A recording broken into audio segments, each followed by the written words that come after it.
安装一个浴霸，现在最烦这种活了。平台指派的，你还不能不接，必须得干。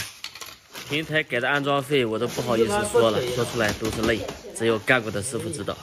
但是大家看这个浴霸，这个浴霸1700块钱，价格可不便宜。既然已经接了，那就干吧，先把客户家这个旧浴霸拆掉。用了4、5年的旧浴霸，现在电机坏了，不工作。这个浴霸安装的时候比较麻烦一点，看到了吗？这两边的有2个挂架，这个是和三角龙骨锁在一起的，这个是需要组装的，一个螺丝包，把这个螺丝穿进去，把这2个卡子拧上去，上边还有一个顶丝，这个顶丝必须要上的，调节高低就用这个螺丝调节，两边各一个。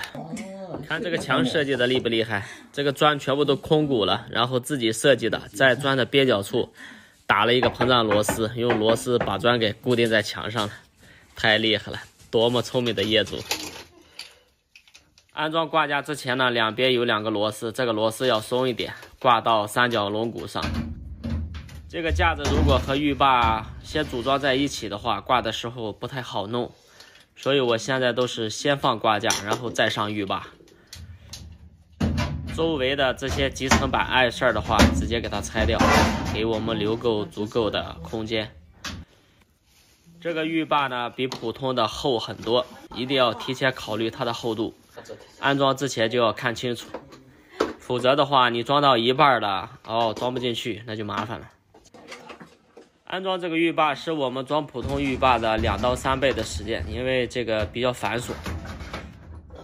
这个主机是不可以架到三角龙骨以上的，必须在三角龙骨以下。然后有4颗螺丝和我们刚才的挂架呢组装在一起。仔细看，我是把挂架放到了浴霸的上边，现在只是挂上去了，一会儿要调的。刚才装的时候呢，这个排风的接口碍事儿，推不上去，然后把这个排风接口也拆了。现在先把排风接口接上去。这个主面板有2个数据线，这2个线一边一个，一个是4针的，一个是5针的，这个也要注意一下。它是直接和主机吸在一起的，用的是2根弹簧，然后还有2个锁扣，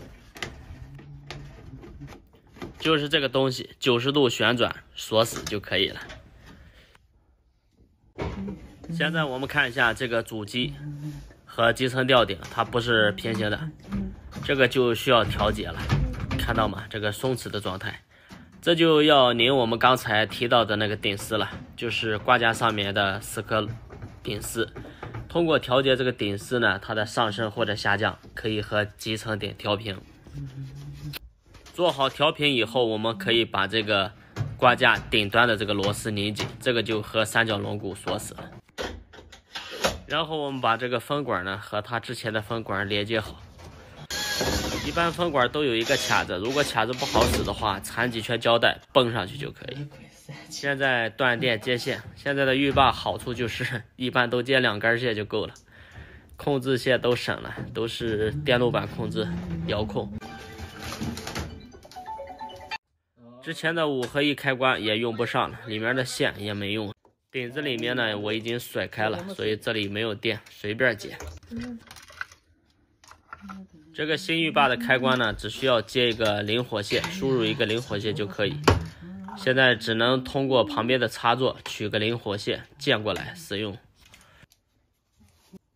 接过来的电源一定要确认灵活线，这个不要接错。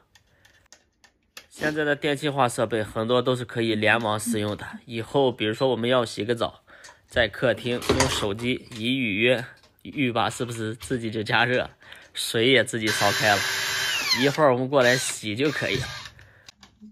这个开关设计的非常漂亮高大上，和旁边的插座形成了鲜明的对比，科技感十足。再看这个浴霸，很多人会问怎么没有出风口呢？其实大家仔细看，它的灯的周围呢有一个缝隙，这个散出来的热风呢是向四面八方循环的，而不是向下吹。这样在我们洗澡的时候也不会感觉有风吹到这个身上，特别的凉。果然是有它1000期的价值所在。移动操作猛如虎，一看价钱35，兄弟们，这活还怎么干？这难道是行业内卷的真实写照吗？